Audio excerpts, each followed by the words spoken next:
Hey Discoverers, this is Dr. Diane at the Shenandoah Valley Discovery Museum. Thank you for joining me for our space-time story time. Today we're going to be reading Moonbear's Shadow, and as we read, we're going to be exploring the position of the sun and how it impacts the length and the position of Moonbear's shadow. Are you ready to dive in? Let's start reading. Moonbear's Shadow by Frank Asch. So as we read this, we're going to be looking at the impact of the sun on Moonbear's shadow. Think about your own shadow and what you see when you go outside and how your shadow changes at different times of day. One day, Bear went down to the pond with his fishing pole and a big can of worms. While he was putting a worm on his hook, he looked down and he saw a big fish. "I'm going to catch that fish," thought Bear to himself. But when Bear stood up to throw his line in the water, his shadow scared the big fish away. "Go away, shadow," cried Bear. But Bear's shadow would not go away. So I want you to take a look at the picture. Where is Bear's shadow? It's currently in front of him, right? And it's long. Where is the sun?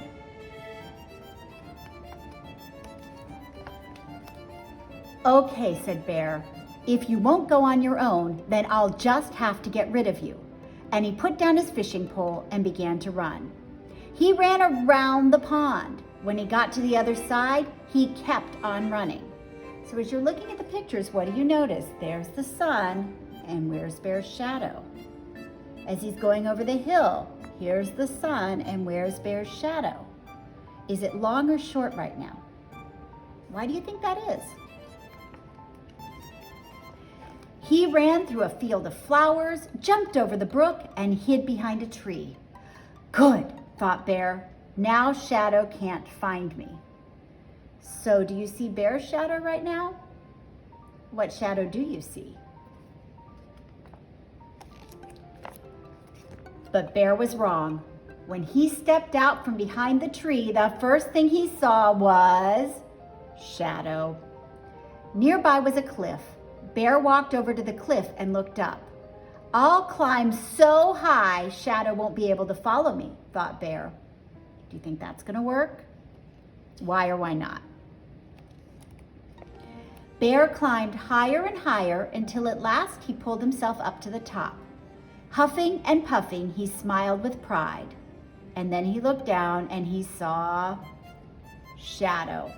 Why do you think shadow is still there? And where do you think the sun is as you look at where shadow is?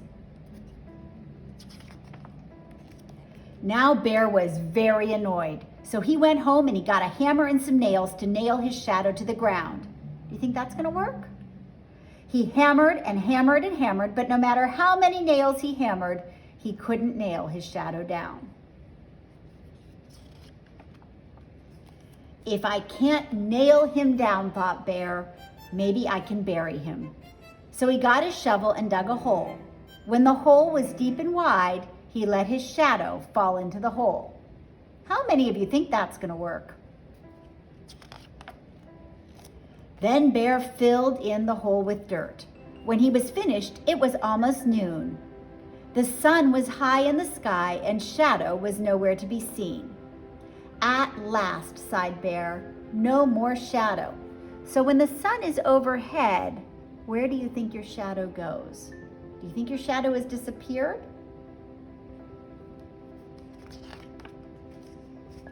But now Bear was very tired, so he went inside and he took a little nap. While he slept, time passed, and the sun, so the sun was at noon, the sun once again cast shadows everywhere as it moves across the sky. When Bear got up and opened his door, he saw his shadow on the floor.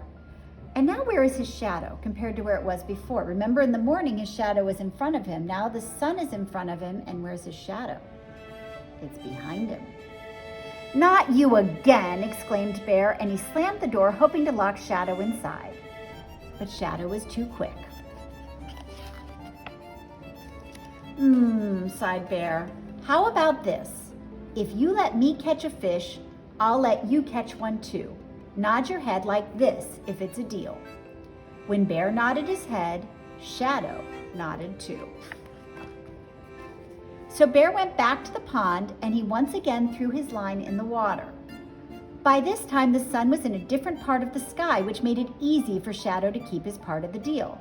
Because remember, now the sun is over here, so Bear's shadow is behind him and it's not in the water scaring the fish.